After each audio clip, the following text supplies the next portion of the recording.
తీసుకొచ్చారు.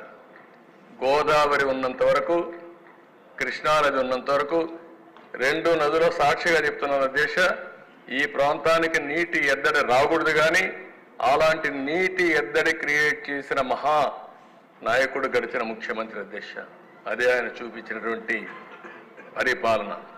ఇంకో పక్క దేశ పోలవరం 15,304 కోట్లు ఖర్చు పెట్టాం. అందులో 11,702 కోట్లు 14-19 ఖర్చు పెట్టాం. అదే తెలుగుదేశం ప్రభుత్వం కానీ ఆ రోజు అధికారం ఉంటే 2021కి ఆ ప్రాజెక్టు పూర్తి అయిపోయింది. అది ఈరోజు ఇంకా 3 ఏళ్ళు అంటున్నాం. అంటే 27కి వస్తుందా, 28కి వస్తుందా? నిన్ననే అత్యవసరమైన పరిస్థితిలో పోలవరం డయాఫామ్ వాళ్ళు దెబ్బతింటే గవర్నమెంట్ ఆఫ్ ఇండియా ఒక ఎక్స్పర్ట్ కమిటీ వేశారు. వేరే దేశాల నుంచి పిలిపించి, అమెరికా, కెనడా ఆ దేశాల్లో ఉండే ఎక్స్పర్ట్స్ పిలిపించి ఒపీనియన్ తీసుకున్నారు.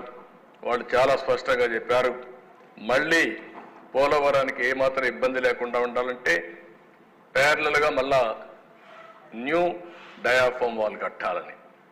అంటే మనందరం గుర్తుపెట్టుకోవాల్సింది, ఒరిజినల్గా డయాఫామ్ వాల్ కట్టింది 446 కోట్లు. అదే రిపేర్లు 3 దిక్కలు జరిగాయని చెప్పి ఒక రిపోర్ట్ వచ్చింది. ఆ 3 రిపోర్ట్లు చేస్తే 447 కోట్లు అవుతుంది. అయితే ఇది గ్యారంటీ లేదు. అందుకని వాళ్ళు రికమెండ్ చేసింది గోదావరి ఒకేసారి 50 లక్షల క్యూసిక్స్ ఆఫ్ వాటర్ ఓసారి వచ్చే అవకాశం ఉంది. పెద్దగా వస్తే పీక్ పీరియడ్లో దీనికి డిజైన్ చేసింది 50 లక్షల క్యూసిక్స్ ఆఫ్ వాటర్. మనం అందరం మాట్లాడుకుంటున్నాం 3 గేజెస్ చైనాలో ప్రపంచంలోనే పెద్ద ప్రాజెక్ట్ అని. దానికంటే ఎక్కువ వాటర్ వచ్చే పెద్ద ప్రాజెక్టు గోదావరి.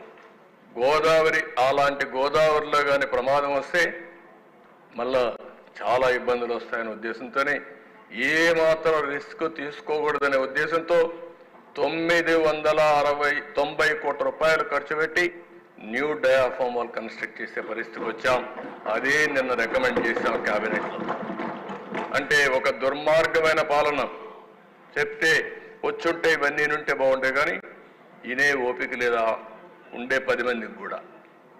ఈరోజు మనం గుర్తుపెట్టుకోవాలి, ఒక దుర్మార్గమైన పాలన వల్ల 466 కోట్ల రూపాయలతో అయిపోయిన ప్రాజెక్ట్ని ఈరోజు 990 కోట్ల రూపాయలు ఖర్చు పెట్టే పరిస్థితికి వచ్చింది.